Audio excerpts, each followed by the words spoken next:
Donc je vais tout de suite présenter nos deux intervenantes. Enfin, d'abord Hélène Katz, donc, qui nous fait le plaisir d'être avec nous cet après-midi, qui est enseignante d'histoire géo et de MC depuis 2005 dans un collège d'une petite commune de banlieue, qui est une commune avec un taux de pauvreté et de chômage 2 fois plus élevé que la moyenne nationale et qui a toujours travaillé dans des établissements d'éducation prioritaire. Et afin de trouver un espace de réflexion qu'elle ne trouvait pas obligatoirement dans le sein de l'éducation nationale, elle poursuit un diplôme universitaire droit, société et religion à la faculté de droit de Bordeaux, qui est une formation qui a été créée principalement pour les aumôniers d'hôpital, de l'armée ou de prison, et pas pour les enseignants. Elle est la seule à suivre cette formation et à avoir suivi cette formation avec son statut. Elle mène son mémoire sur ce que pensent les collègues et les élèves de son collège de la notion de laïcité, et cet après-midi, elle abordera pour nous les résultats de sa recherche qui touchent principalement les élèves, ses élèves. Voilà. Donc, Hélène, on t'écoute. Donc, bonjour à tous. Je voulais remercier déjà les organisateurs de m'avoir permis de venir écouter ces interventions. C'est bénéfique pour une enseignante, ça me permet de mettre des mots sur mon vécu professionnel. Et voilà, donc j'ai commencé un DU pile au moment de l'assassinat de Samuel Paty.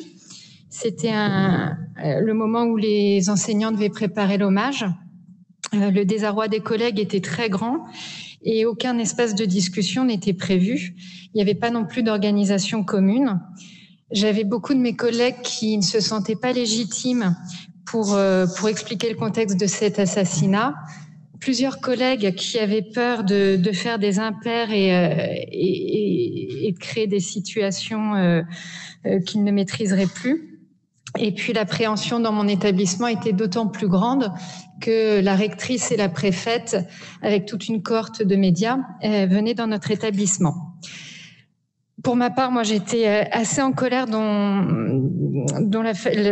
sur la façon dont l'institution, en fait, nous mettait en difficulté en nous demandant de faire cet hommage sans aucune préparation. Et donc, j'ai décidé de centrer mon mémoire de ce DU sur le ressenti de mes collègues sur la notion de laïcité et voir où étaient leurs difficultés, alors pendant les hommages, mais aussi pendant leurs cours. Et puis, je voulais aussi interroger mes élèves sur des questions de laïcité et de religion. Et le CPE, en début d'année, m'a dit que c'était pas une bonne idée, que le contexte était trop crispé pour le faire. Donc, au mois de janvier, j'ai mené une enquête auprès de mes collègues. Et puis, dans le courant de l'année, en lisant l'enquête de Charles Mercier sur le vocabulaire enfantin de la laïcité, qui est paru dans un ouvrage collectif sur les nouveaux vocabulaires de la laïcité, je me suis dit que ça n'avait pas beaucoup de sens d'interroger mes collègues et de ne pas interroger mes élèves. Qui plus est, mes élèves donnent leur avis très facilement pendant les cours, donc je pouvais, lors de mes cours de MC, facilement les interroger. Donc là, sur cette présentation, je vous présenterai les résultats que de l'enquête sur les élèves et pas celle sur mes collègues. Alors, donc ça, c'est le questionnaire que j'ai fait passer à mes élèves. Il y avait une dizaine de questions. Je l'ai fait passer à 92 de mes élèves au mois de mars. Donc, sur 5 classes, une de 6e, une de 4e et 3 de 3e. Les classes de 6e et de 4e, c'était dans le cadre de cours de MC sur les lois de Jules Ferry et sur les libertés. Et pour les 3e, c'était hors cours. Je l'ai fait très rapidement en urgence la veille du 2e confinement pour avoir le temps ensuite de traiter leurs réponses. Donc, c'était un moment d'urgence, et ce qui fait que j'avais que 46 élèves de présence sur mes 72 élèves habituels en 3e, parce que soit à cause de la situation sanitaire, ils étaient cas contact, soit ils étaient en stage.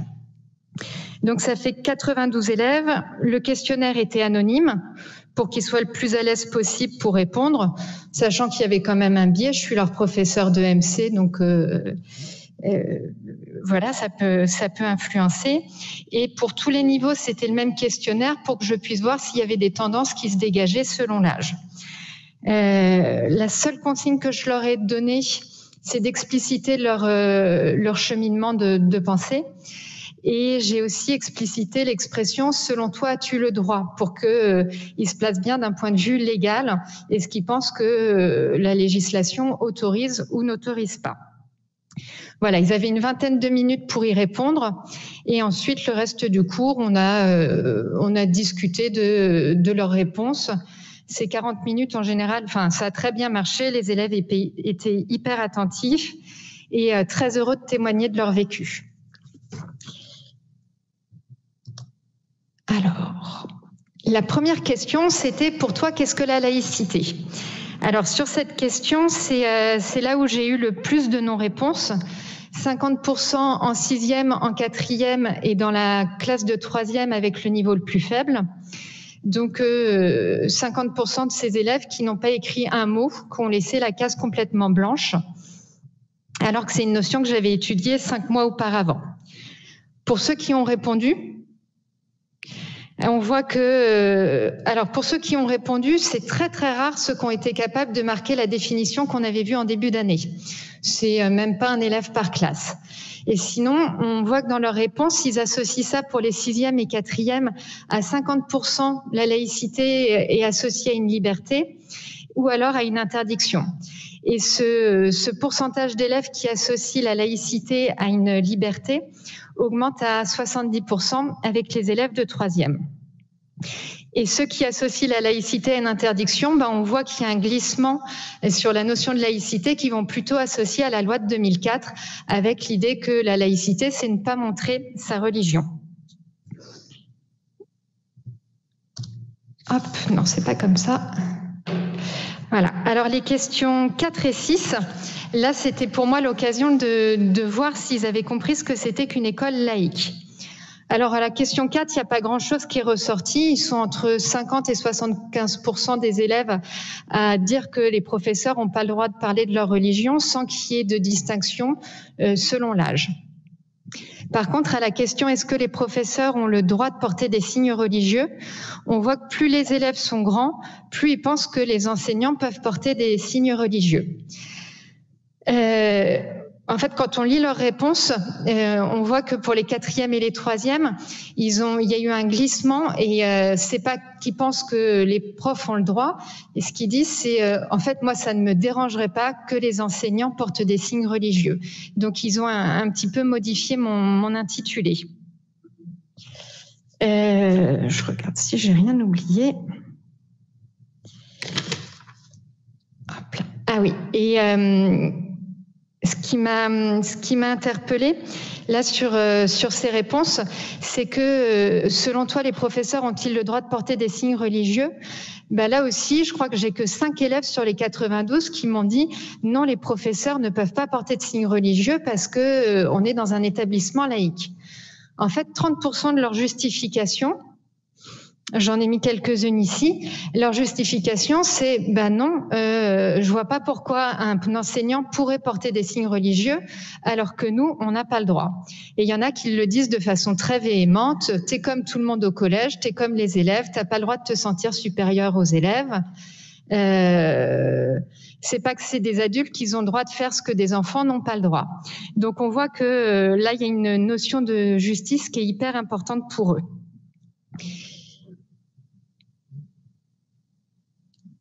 Ensuite, les questions 2, 3 et 10 du questionnaire me permettaient de voir si les élèves connaissaient leurs droits et de voir dans quelle mesure ils adhéraient à ces droits. Alors là, sur cette question, selon toi, en tant qu'élève, est-ce que tu as le droit de parler de ta religion ? On voit qu'il y a une distinction qui s'opère entre élèves de 6e et ensuite pour les grands. On a à peu près 2/3 des élèves de 11 ans qui pensent qu'ils n'ont pas le droit de parler de leur religion.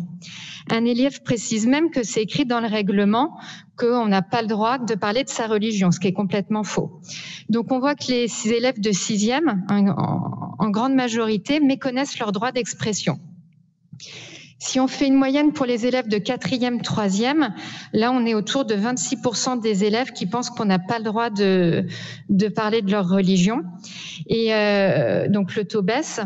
Et on voit dans leurs réponses qu'en grandissant, ils sont capables de faire des distinctions et ils sont capables de dire qu'ils ont le droit de parler de leur religion, mais ce qui est interdit, c'est le prosélytisme ou l'incitation à la haine. Ce qui est apparu aussi en regardant leurs réponses, c'est que plus les élèves de 3e ont un bon niveau, parce que j'ai vraiment 3 classes de 3e avec des niveaux distincts, et plus ils ont un bon niveau, plus ils sont capables d'exposer leurs droits. À la question, selon toi, as-tu le droit de porter des signes religieux ? Là, on voit que 80% des élèves de 6e répondent qu'ils n'ont pas le droit de porter de signes religieux. Et aucun des élèves de 6e n'est capable de faire la distinction entre signes discrets et signes ostentatoires. Pour les grands, le pourcentage baisse à peu près à 50%. Et on a 20% des grands qui sont capables d'expliquer que ce qui est interdit, c'est les signes visibles, ostentatoires, ils utilisent le terme aussi. Et même si c'est peu, 20%, n'empêche que c'est en progression par rapport aux élèves de 6e. Dernière question sur cette partie-là, c'était: voudrais-tu que les signes religieux soient autorisés pour les élèves ? Alors là, on voit que plus ils sont grands, plus ils souhaiteraient que les signes, même ostentatoires, soient autorisés. On a 38% en 6e contre 78% en 4e et 83% en 3e. Et dans leurs réponses, pour les grands surtout, on voit que ce qui ressort, c'est qu'ils voudraient que les signes soient autorisés par respect pour leur liberté et aussi pour respecter ce qu'ils pensent être une injonction de l'islam, que le port du voile serait obligatoire pour l'islam et qu'en fait l'école les met en porte-à-faux vis-à-vis de leur religion.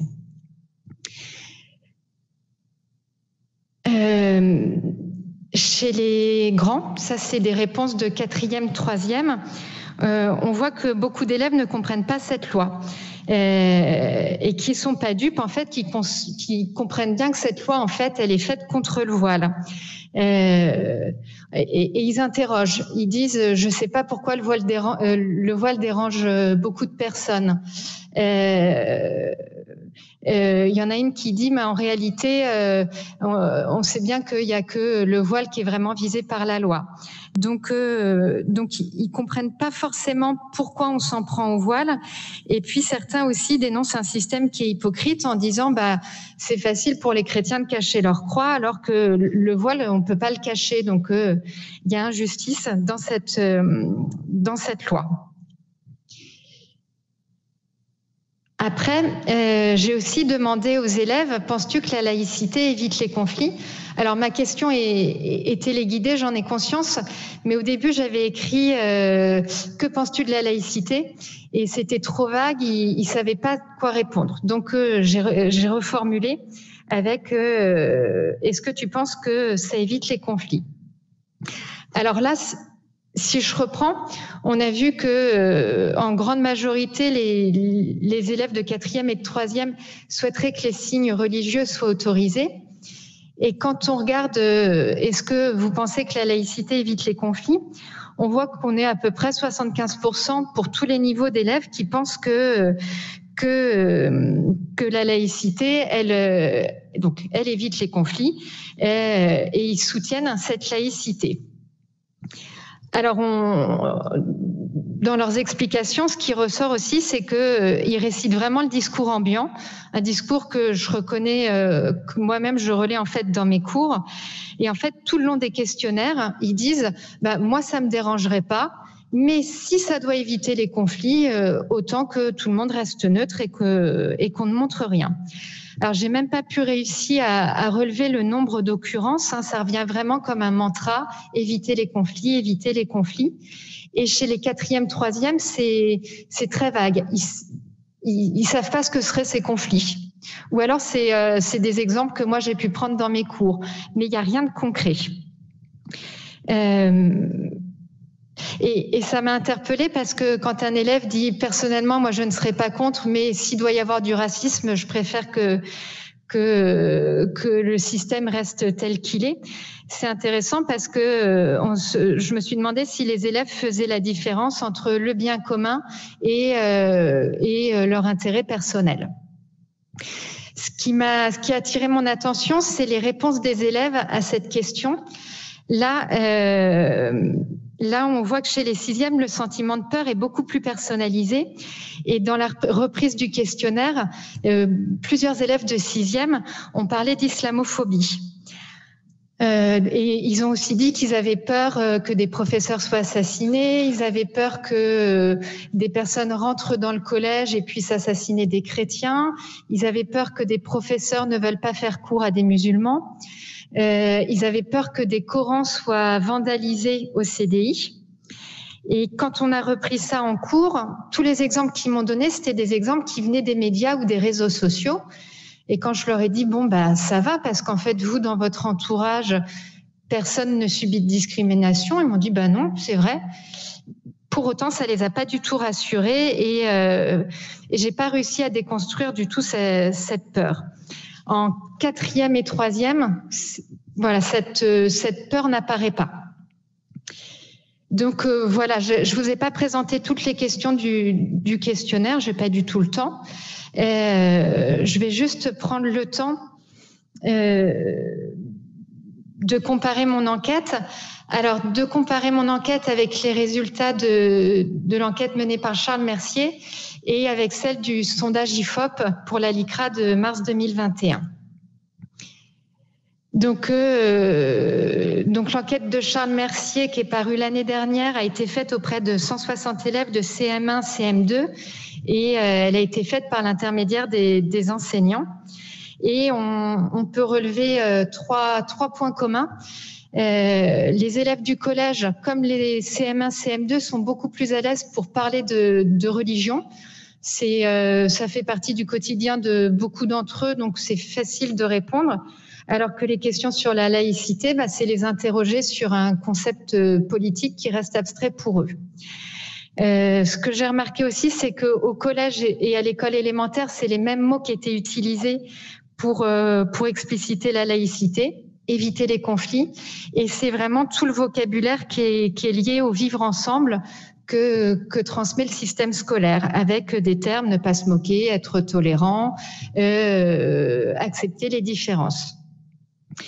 Et enfin, que ce soit à l'école élémentaire ou au collège, il y a une confusion totale entre le statut des enseignants et le statut des élèves.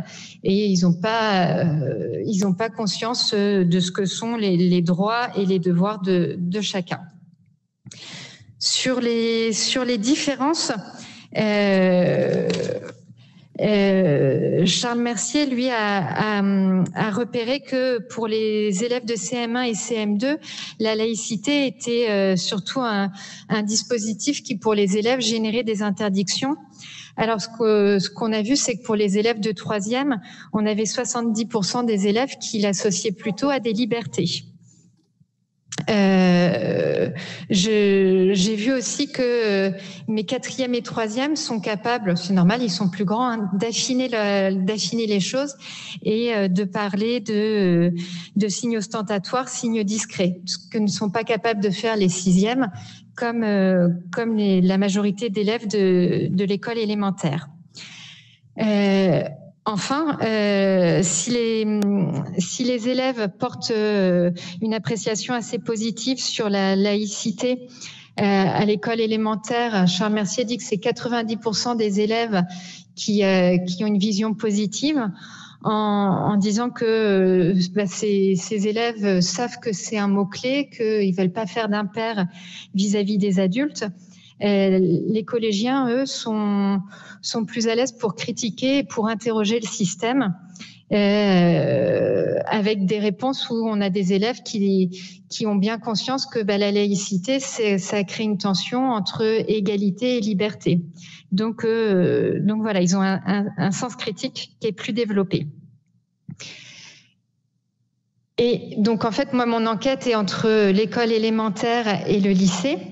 Et pile au moment où je faisais passer mes questionnaires, l'IFOP a fait, pour la LICRA, a fait passer une enquête auprès de je crois, un peu plus de 1000 élèves de lycée. Et j'ai rien changé à mes questions quand j'ai vu ce sondage, parce que moi, je peux pas interroger mes élèves sur leur appartenance religieuse. Et j'avais aucune envie de les interroger sur le bien fondé des caricatures. Donc, j'ai laissé mes questionnaires tels quels. Je vais juste présenter un résultat analogue. Dans ce sondage, on a demandé aux élèves, aux lycéens, s'ils étaient favorables au port de signes religieux ostensibles. Et on voit que dans les lycées de REP, on a 80% des élèves qui se disent favorables. Ce chiffre de 80%, c'est le même que le mien pour les élèves de 4e et de 3e. Donc, pour mes élèves de 4e et 3e, on voit qu'ils se rapprochent des lycéens et qu'ils sont dans une vision plus inclusive de la laïcité, avec une laïcité qui doit d'abord protéger leur liberté de conscience et permettre d'exprimer leur liberté de culte. Et donc, on voit qu'ils se rapprochent d'une vision plutôt anglo-saxonne. Et très bien, je conclus. C'est très compliqué. J'ai pas réussi en fait à conclure parce que je suis encore pleine d'interrogations et en fin de DU, j'ai encore plus de questions qu'en le commençant. Voilà, je pense, voilà, c'est l'objectif est atteint.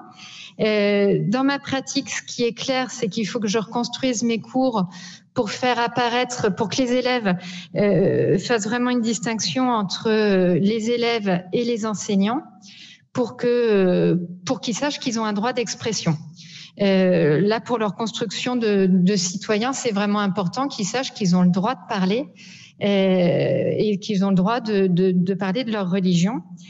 Et je me suis interrogée sur ce flou. Pourquoi les élèves ne le savent pas, notamment en 6e? Et là, je pense qu'il y a deux réponses.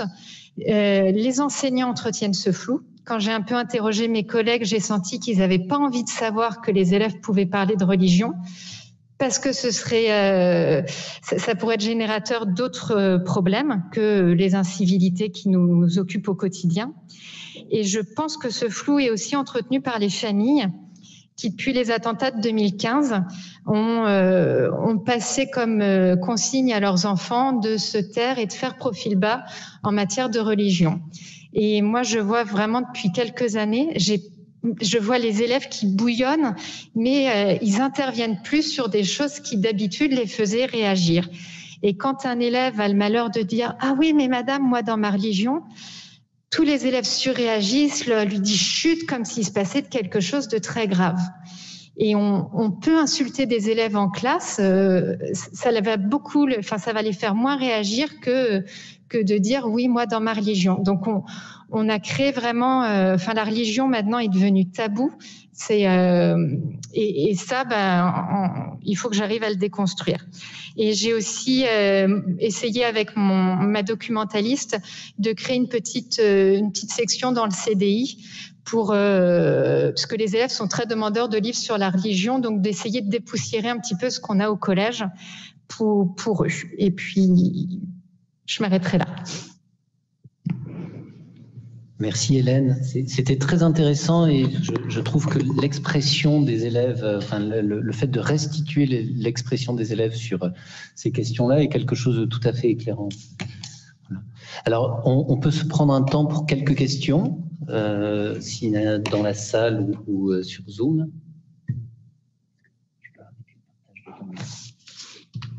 Tu appuies juste sur le bouton rouge qui est en haut. Le bouton rouge qui est en haut.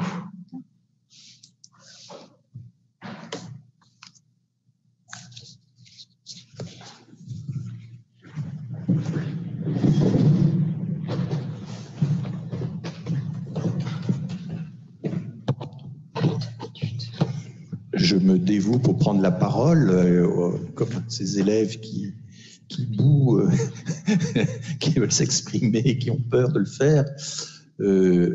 À la suite de l'enquête de la LICRA, il y a eu deux types de réactions finalement.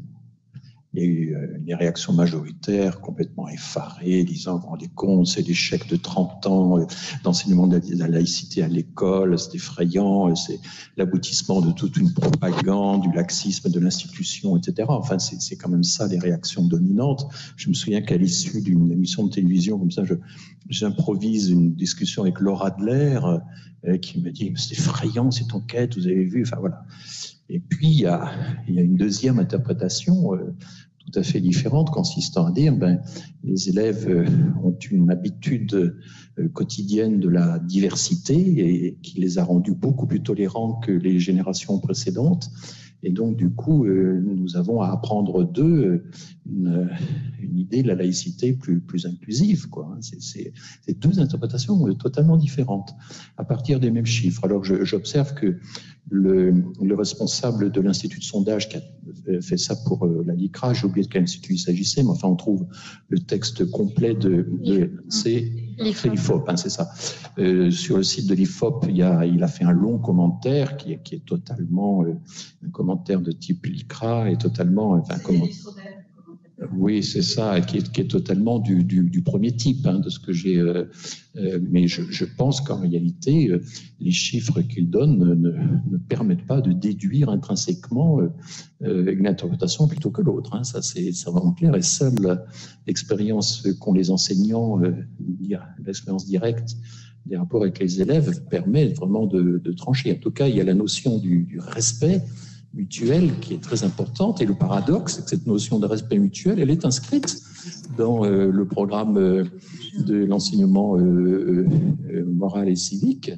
Et voilà, c'est le premier des 4 axes, et ça échappe complètement au débat public. Donc voilà, en tout cas, merci d'avoir restitué la parole des élèves. Bon, ne montrez pas trop ça à Finkielkraut et compagnie, parce qu'ils pourraient déduire de l'orthographe des élèves je ne sais quelle conclusion sur la décadence de je ne sais quoi. Enfin bon, mais merci en tout cas pour avoir restitué la parole des élèves, comme le disait Julien.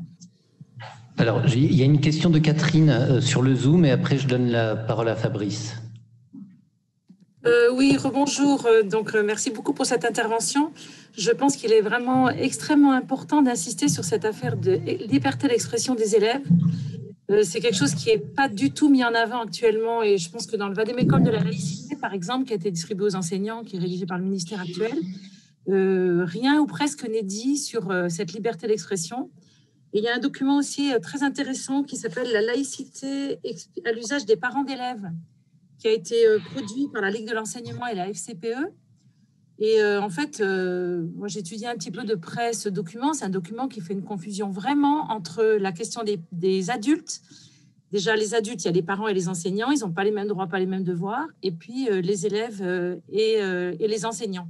Et l'obligation de neutralité est quelque part sous-entendue aussi pour les élèves. Par exemple, vous trouvez dans l'introduction de ce document une phrase qui dit: dans l'espace scolaire, il est interdit de mettre en avant une religion ou une conviction philosophique. Et en fait, du coup, il est interdit pour qui? Un peu plus loin, il est dit les élèves ont la liberté d'expression, mais en fait, ils ont la liberté d'expression à condition qu'ils ne disent pas leur opinion religieuse ou philosophique.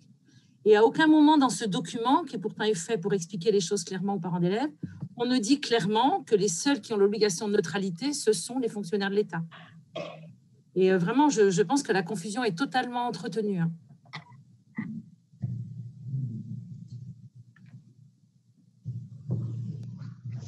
Hélène, je ne sais pas si tu as envie de répondre ou de commenter Oui, ça, j'ai vraiment conscience que dans mon établissement, je ne peux pas parler pour les autres, mais oui, le flou est entretenu, et c'est vraiment par peur et par méconnaissance aussi. Il y a une formation qui est sur la laïcité dans mon académie, mais c'est à public désigné. Donc en fait, peu de personnes, peu d'enseignants sont formés, et donc je ne crois pas que les enseignants se posent la question vraiment de qu'est-ce que les élèves ont le droit de faire.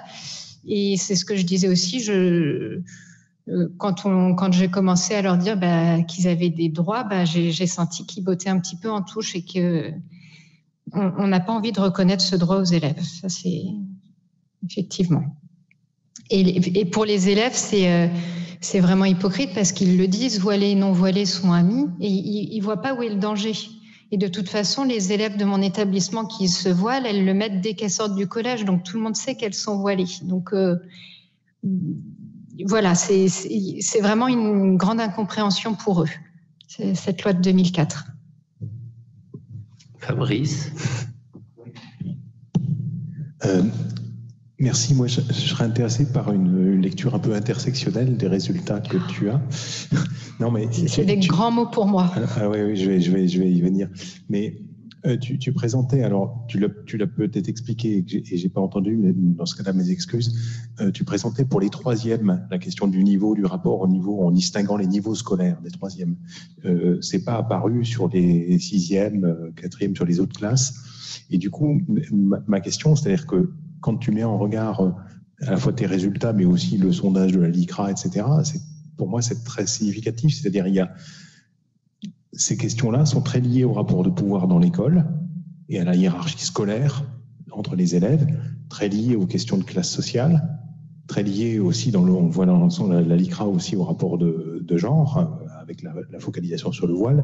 Et c'était ça, là, pour moi, la lecture intersectionnelle. C'est-à-dire comment tu interprètes les résultats que tu mets en évidence avec justement la hiérarchie socio-scolaire des élèves, avec le fait que c'est principalement dans les troisièmes, enfin on voit bien que les indicateurs sont très clivés entre les élèves qu'on va qualifier de mauvais élèves et ceux qu'on va qualifier de bons élèves.